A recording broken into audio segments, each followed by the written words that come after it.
Hello everybody, and thank you for sharing your time with me. I'm sending this message through various different channels to reach my dear Russian friends and the Russian soldiers serving in Ukraine. I'm speaking to you today because there are things that are going on in the world that are being kept from you, terrible things that you should know about. But before I talk about the harsh realities, let me just tell you about the Russian who became my hero. In 1961, when I was 14 years old, a very good friend of mine invited me to come to Vienna and to watch the World Weightlifting Championships. I was in the audience when Yuri Petrovich Vlasov won the World Championship title, becoming the first human being to lift 200 kilograms over his head. And somehow a friend of mine got me backstage. All of a sudden there I was, a 14-year-old boy, standing in front of the strongest man in the world. I couldn't believe it.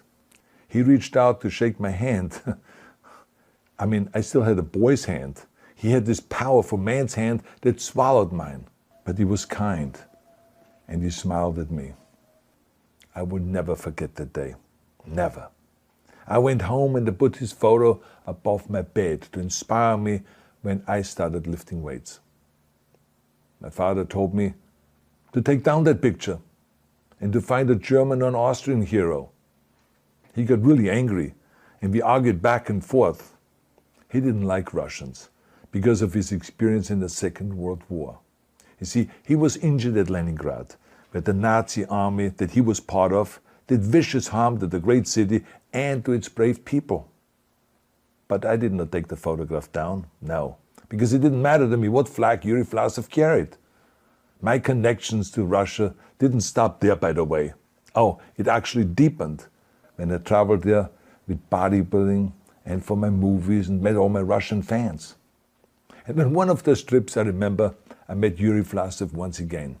It was in Moscow during the filming of Red Heat, which was the first American movie allowed to film in Red Square. Now, he and I spent the whole day together. He was so thoughtful, so kind, and so smart, and, of course, very giving. He gave me this beautiful blue coffee cup. And ever since then, I've been drinking my coffee out of every morning. Now, the reason why I'm telling you all of those things is that ever since I was 14 years old, I've had nothing but affections and respect for the people of Russia.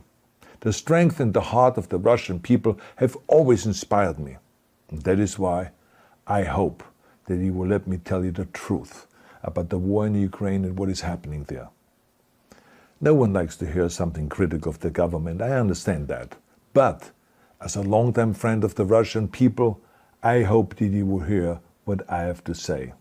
And may I remind you that I speak with the same heartfelt concern as I spoke to the American people when there was an attempted insurrection on January 6th last year, when a wild crowd was storming the US Capitol, trying to overthrow our government.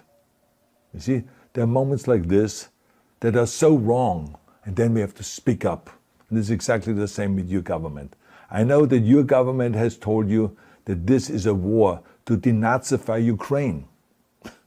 Denazify Ukraine? This is not true. Ukraine is a country with a Jewish president, I might add, whose father's 3 brothers were all murdered by the Nazis. You see, Ukraine did not start this war. Neither did nationalists or Nazis. Those in power in the Kremlin started this war. This is not the Russian people's war. No. As a matter of fact, let me tell you, what you should know is that 141 nations at the UN voted that Russia was the aggressor and called for it to remove its troops immediately. Only 4 countries in the entire world voted with Russia. That is a fact. See, the world has turned against Russia because of its actions in Ukraine. Whole city blocks have been flattened by Russian artillery and bombs, including a children's hospital and a maternity hospital. 3 million Ukrainian refugees, mainly women, children, and elderly, fled their country, and many more are trying to seek to get out. It is a humanitarian crisis. Because of its brutality, Russia is now isolated from the Society of Nations. You're also not being told the truth about the consequences of this war on Russia itself. I regret to tell you that thousands of Russian soldiers that have been killed. They have been caught between Ukrainians fighting for their homeland and the Russian leadership fighting for conquest. Massive amounts of Russian equipment have been destroyed or abandoned. The destruction that Russian bombs are raining down upon innocent civilians has so outraged the world that the strongest global economic sanctions ever taken have been imposed on your country. Those who don't deserve it on both sides of the war will suffer. The Russian government has lied not only to the citizens, but to its soldiers. Some of the soldiers were told they were going to fight Nazis. Some were told that the Ukrainian people would greet them like heroes. And some were told that they were simply going on exercise. They didn't even know that they were going into war. And some were told that they were there to protect ethnic Russians in Ukraine. None of this is true. The fact is that Russian soldiers have faced fierce resistance from the Ukrainians who want to protect their families and their country. When I see babies being pulled out of ruins, I think that I'm watching a documentary about the horrors of the Second World War, not the news of the day.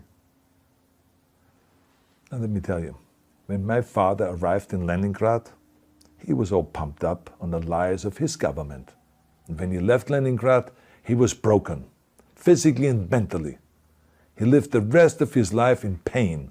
Pain from a broken back, pain from the shrapnel that always reminded him of these terrible years, and pain from the guilt that he felt. To the Russian soldiers listening to this broadcast, you already know much of the truth that I've been speaking. You have seen it with your own eyes. I don't want you to be broken like my father.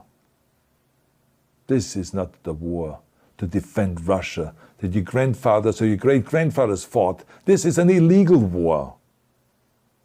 Your lives, your limbs, your futures are being sacrificed for a senseless war condemned by the entire world. Now, to those in power in the Kremlin, let me just ask you, why would you sacrifice those young men for your own ambitions? To the soldiers who are listening to this, remember that 11 million Russians have family connections to Ukraine.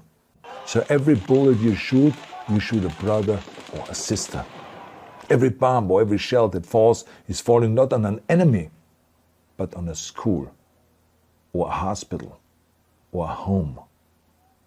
I know that the Russian people are not aware of such things are happening. So I urge the Russian people and the Russian soldiers in Ukraine to understand the propaganda and the disinformation that you are being told. I ask you to help me spread the truth. Let your fellow Russians know the human catastrophe that is happening in Ukraine. And to President Putin I say, you started this war. You are leading this war. You can stop this war. Now, let me close with a message to all of the Russians who have been protesting on the streets against the invasion of Ukraine. The world has seen your bravery. We know that you have suffered the consequences of your courage. You have been arrested, you have been jailed, and you have been beaten. You are my new heroes. You have the strength of Yuri Petrovich Vlasov. You have the true heart of Russia. My dear Russian friends, may God bless you all.